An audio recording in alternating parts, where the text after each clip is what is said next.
¿qué tal? Los saluda Javier Arguedas con un nuevo repaso semanal, un resumen casual de algunas de las noticias internacionales más destacadas de esta semana. Una semana en la que el coronavirus llega a las altas esferas políticas de América Latina. Vamos a ver cuáles son los temas que me gustaría repasar con ustedes en esta edición, cuando estamos en la semana 28 de este año 2020. Comenzamos con los mandatarios infectados en varios países de América Latina y las consecuencias políticas del coronavirus. Los impuestos de Donald Trump que finalmente tendrán que ser revelados a la Fiscalía de Nueva York. La controversia por la muerte del alcalde de Seúl en Corea del Sur. Y finalmente las protestas en Serbia que están poniendo en aprietos al presidente. Bueno, el primer tema que me gustaría tratar con ustedes es esa racha de infecciones entre mandatarios y personalidades políticas de América Latina que se ha dado a conocer esta semana. Uno tras otro han anunciado que han dado positivos en la prueba de coronavirus. Quizá el caso más prominente fue al inicio de la semana, cuando fue el presidente de Brasil, Jair Bolsonaro, quien dio a conocer que había dado positivo, así como lo titulaba aquí el New York Times. El presidente de Brasil, Jair Bolsonaro, da positivo al coronavirus. Esta noticia no suena nueva porque ya anteriormente Bolsonaro había aparentemente dado positivo en una prueba de coronavirus. La noticia le dio la vuelta al mundo muy rápidamente, pero después en una segunda prueba aparentemente había dado negativo. Ahora sí, ya él mismo confirmó que está contagiado. Esta noticia tiene una gran trascendencia porque, como todos sabemos, Jair Bolsonaro ha en realidad minimizado la gravedad de la pandemia y ha llamado en varias ocasiones el coronavirus una gripecita. Así que vamos a ver si efectivamente esto para él va a tener un transcurso tan leve como él asumiría. No es el único mandatario. Pocos días después ya estábamos viendo otras noticias de otras personalidades de la política en Venezuela, ni más ni menos que el número 2, Diosdado Cabello, que se considera prácticamente la mano derecha de Nicolás Maduro, también estaba dando positivo, y luego el ministro del Petróleo, Tarek El Aissami, con lo cual tenemos básicamente a dos de los principales políticos del chavismo infectados de coronavirus. Esta noticia nos indica, por supuesto, por una parte la gravedad de la pandemia y cómo se está desarrollando en los diferentes países, porque, por supuesto, también hay que tomar en cuenta que si ni siquiera las personas en los altos mandos, que uno asumiría están bien protegidas, pueden escapar de la pandemia, pues entonces uno se puede imaginar cómo es para la gente de escasos recursos. Y otro aspecto importante es que esto no deja de tener también un importante componente político. Si vemos también la otra noticia que salió a relucir, que es la presidenta de Bolivia, la presidenta interina, Yanine Áñez, como lo dice aquí el Universal, en medio del repunte de casos, pues la presidenta interina da positivo también a COVID-19. Esto tiene una trascendencia política en el caso específico de Bolivia porque estamos a las puertas de unas elecciones presidenciales en septiembre. En caso de que Yanine Áñez no pueda presentarse a la candidatura presidencial, pues habría que ver qué pasa con el gobierno del país. En estos momentos, si Yanine Áñez no puede asumir la presidencia, tendría que venir alguno de los representantes en el Senado o Congreso del país. Eso todavía no está 100% claro, así que tiene, por supuesto, también esa consecuencia política. Pero más allá hay también algunas voces que especulan sobre el carácter real de estos anuncios de infecciones. Y es que no necesariamente se puede descartar que haya un cierto potencial para instrumentalizar una infección.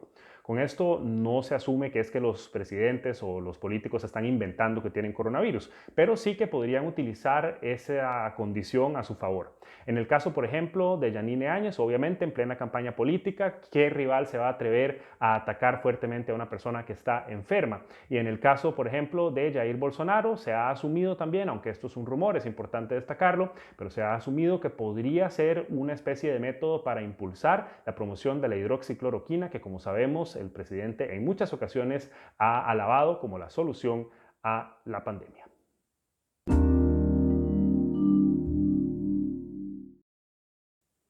Bueno, una noticia que ha causado una cierta sensación en Estados Unidos ha sido la noticia en torno a las declaraciones de impuestos de Donald Trump, que tendrán que ser reveladas a la Fiscalía de Nueva York.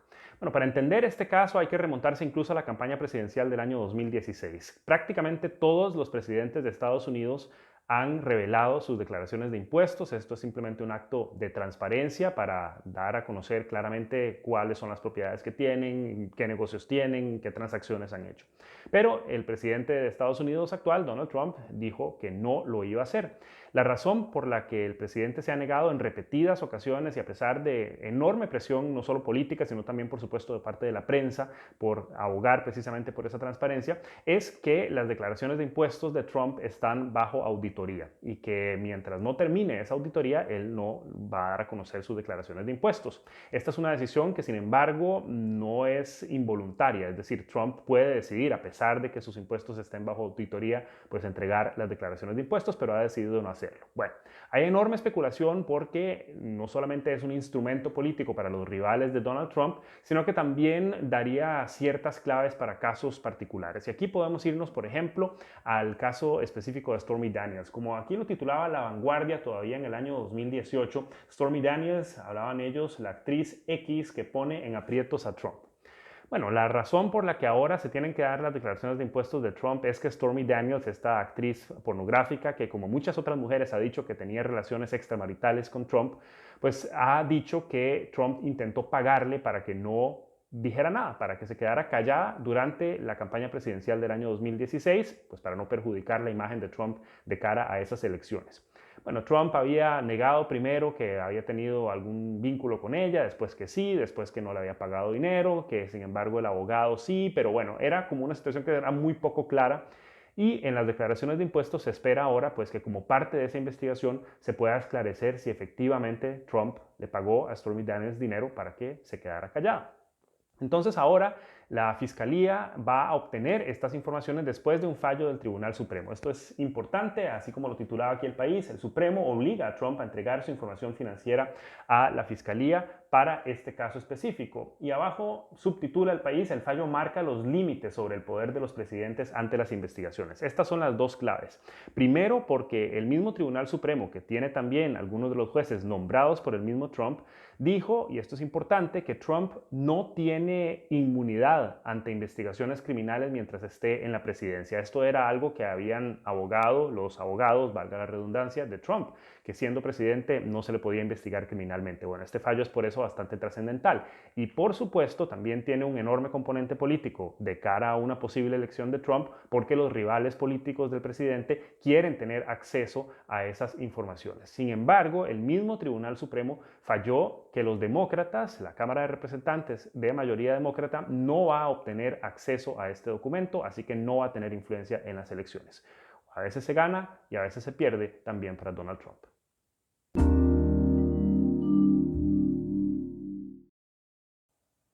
Bueno, una noticia que ha generado bastante consternación, indignación en Corea del Sur fue la muerte del alcalde de Seúl, de la capital, Park Won-sun. Esta noticia es una de esas informaciones que salen un poco de la nada y que sorprenden muchísimo, así como lo titulaba aquí el periódico La Vanguardia. La policía halla el cadáver del alcalde de Seúl cerca de la capital surcoreana. La alerta la había dado la misma hija del alcalde después de recibir un mensaje de voz un poco extraño en su celular, que ella dijo que sonaba como una especie de últimas palabras y de pues no dar con su padre. Esto desató una investigación policial bastante extensa en la capital hasta que finalmente pues dieron con el cadáver alrededor de la medianoche.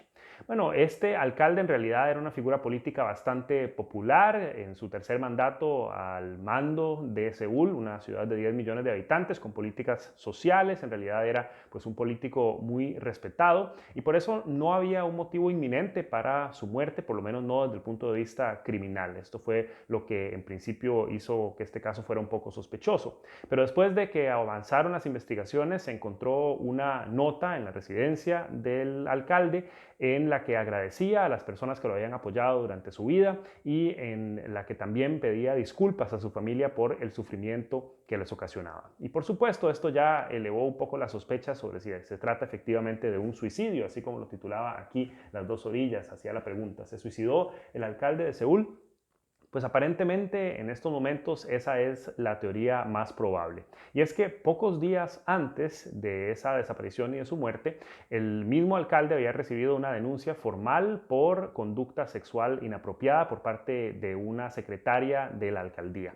Así que esto, por supuesto, hubiera significado una enorme mancha para el alcalde en una cultura que, por supuesto, da mucha más prioridad al honor de lo que conocemos en algunos de los países latinoamericanos. Entonces, es una posibilidad que haya sido un suicidio, y también hay otro aspecto importante, que es que bajo la ley de Corea del Sur, la investigación en torno a esa acusación legal no se va a realizar porque la persona falleció. Así que en principio probablemente no vamos a saber si efectivamente hubo acoso o no por parte del alcalde de Seúl. Una figura política de mucho peso en el país que además deja un posible vacío de cara a las elecciones del año 2022, y es que el alcalde era uno de los favoritos para llegar a la presidencia de Sur Corea. Un caso que daría mucho de qué hablar si continuaran las investigaciones, pero ahora la policía ya anunció que va a tratar este caso como una investigación por suicidio y prácticamente ha descartado de facto cualquier investigación criminal, no solamente en torno a la muerte, sino también a las acciones del mismo alcalde.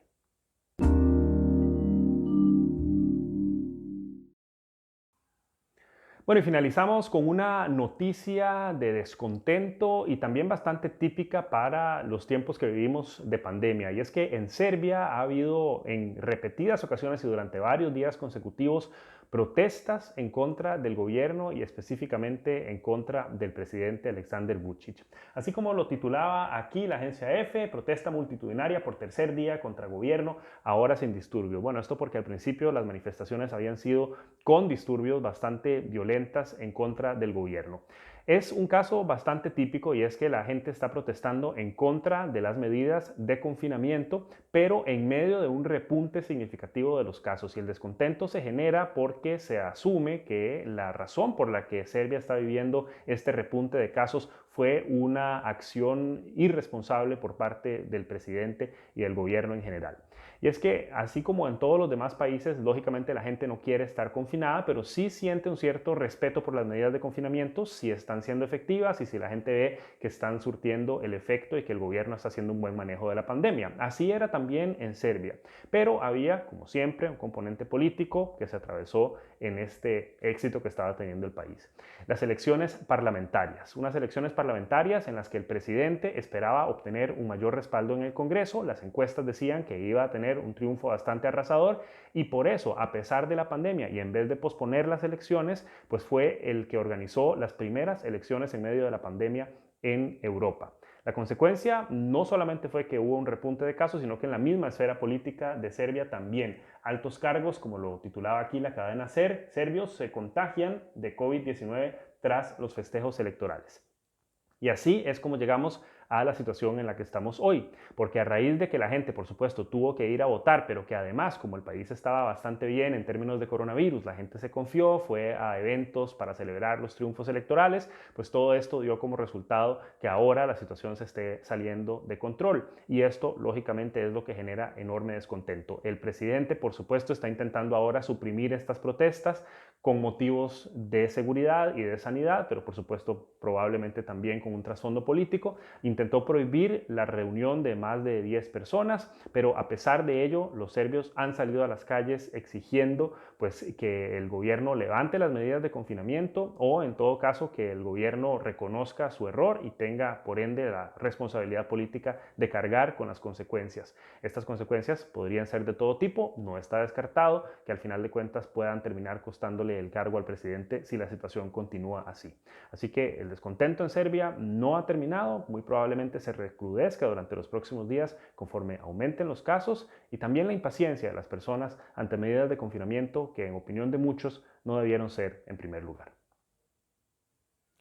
Bueno, y así llegamos al final de este repaso semanal. Espero que les haya gustado. Recuerden que si es así, lo pueden comentar, compartir, darle like también a la página de Javier Arguedas en Facebook. Y para aquellos que están viéndolo en YouTube, recuerden que pueden suscribirse a mi canal para recibir siempre el video más reciente. Yo los espero, como siempre, la próxima semana.